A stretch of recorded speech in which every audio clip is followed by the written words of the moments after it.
महाराष्ट्र में आरक्षण की आग एक बार फिर फैलती दिख रही है। मनोज जरांगे एक बार फिर सरकार के खिलाफ आंदोलन करने बैठ चुके हैं। अब यह मुद्दा मराठा बनाम ओबीसी का बन चुका है। मनोज जरांगे मराठाओं को कुणबी जाति में शामिल करके अन्य पिछड़ा वर्ग आरक्षण का लाभ देने के लिए अनशन कर रहे हैं, तो दूसरी तरफ महाराष्ट्र के ओबीसी नेता इसके खिलाफ मैदान में उतर आए हैं।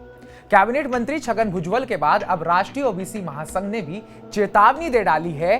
उनका कहना है कि अगर ओबीसी आरक्षण को नुकसान हुआ तो पूरा ओबीसी समाज सड़कों पर उतर आएगा।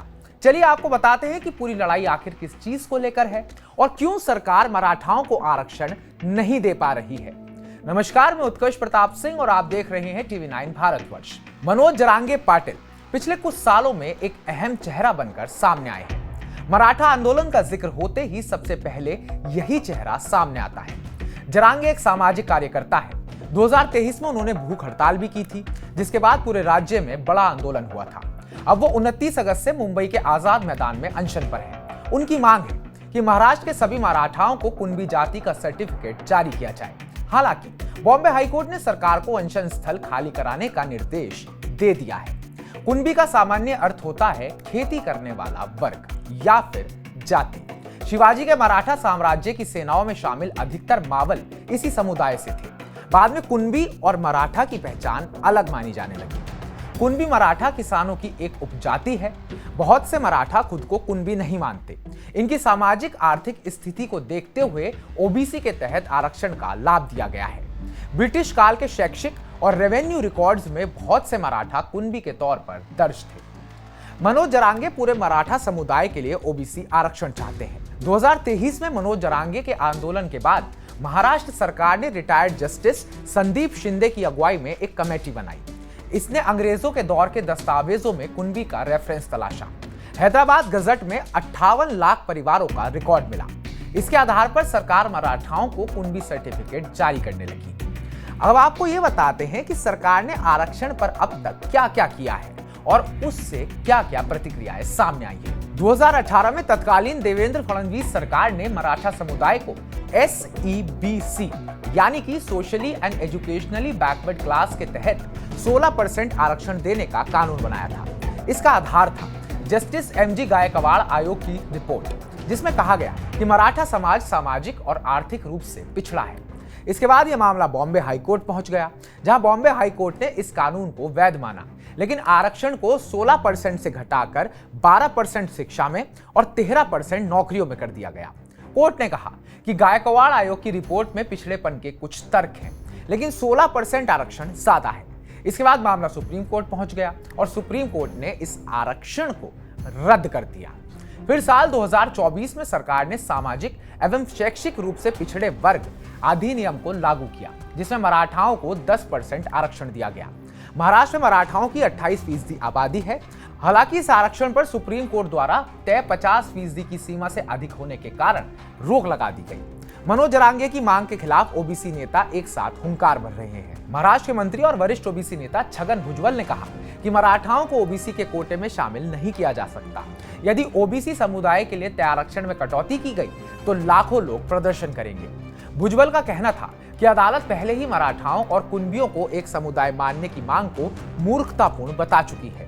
ओबीसी के लिए तय 27% आरक्षण में से 6% खनाबा दोष जनजातियों के लिए है, 2% गोवारी समुदाय के लिए और अन्य छोटे हिस्से विभिन्न समूह के लिए निर्धारित है। केवल 17% आरक्षण है और ये भी 374 समुदायों के बीच साझा किया जाता है। ऐसे में मराठाओं को आरक्षण कहां से दिया जाएगा?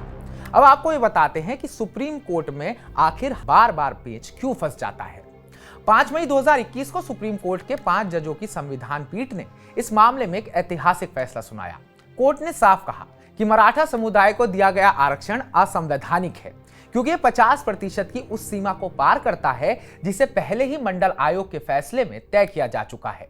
इस पर सुप्रीम कोर्ट ने कहा, मराठा समुदाय को पिछड़ा घोषित करना असंवैधानिक है।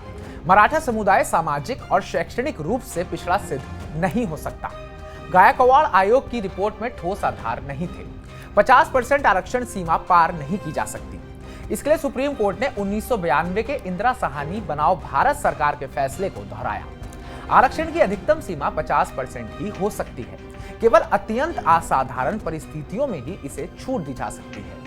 मराठा आरक्षण से महाराष्ट्र में कुल आरक्षण 70% तक पहुंच गया था, जो संविधान के खिलाफ है। सुप्रीम कोर्ट ने कहा कि 102वें संविधान संशोधन के बाद अब केवल राष्ट्रपति और केंद्र सरकार के पास ही अधिकार है कि वो किसी जाति को ओबीसी सूची में शामिल करे।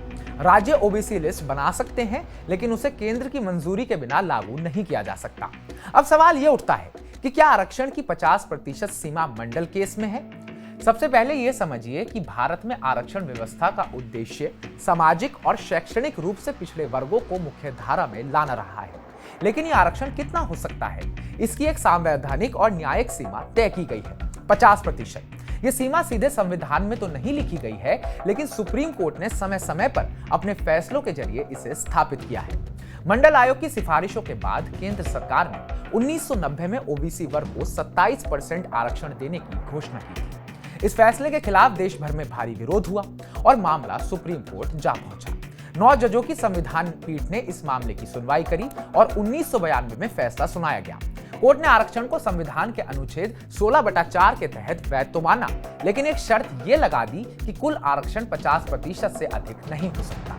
कोर्ट ने कहा कि यह सीमा इसलिए जरूरी है ताकि आरक्षण के नाम पर योग्यता और समानता के अधिकारों का हनन ना हो। मंडल केस में सुप्रीम कोर्ट ने यह भी स्पष्ट किया कि 50% की सीमा को केवल अत्यंत असाधारण परिस्थितियों में ही पार किया जा सकता है। हर राज्य की अपनी राजनीति होती है। समय समय पर कई राज्यों में कोई ना कोई समुदाय आरक्षण की मांग करता आया है, लेकिन सारा पेंच सुप्रीम कोर्ट में आकर फंस जाता है। अगर एक दफा राज्य ने किसी जाति को आरक्षण दे भी दिया तो उसके लिए केंद्र की मंजूरी जरूरी है। राज्य ओबीसी लिस्ट बना तो सकते हैं, लेकिन केंद्र की मंजूरी के बिना उसे लागू नहीं कर सकते। केंद्र ने अगर लागू भी कर दिया तो ऐसे मामलों के सुप्रीम कोर्ट में फंसने के चांसेस बहुत ज्यादा हो जाते हैं। महाराष्ट्र में इसलिए मराठाओं के सामने सरकार कुछ नहीं कर पा रही है। तो हमारी इस पूरी रिपोर्ट को लेकर आपका क्या कहना है? क्या आपको लगता है कि मराठाओं को सच में ओबीसी में शामिल किया जाना चाहिए, उन्हें आरक्षण मिलना चाहिए, या फिर आपके विचार इससे हटकर हैं? कमेंट बॉक्स में कमेंट कर अपने विचार जरूर दर्ज कराएं। बाकी ताजा अपडेट्स पाने के लिए TV9 भारतवर्ष को सब्सक्राइब करें।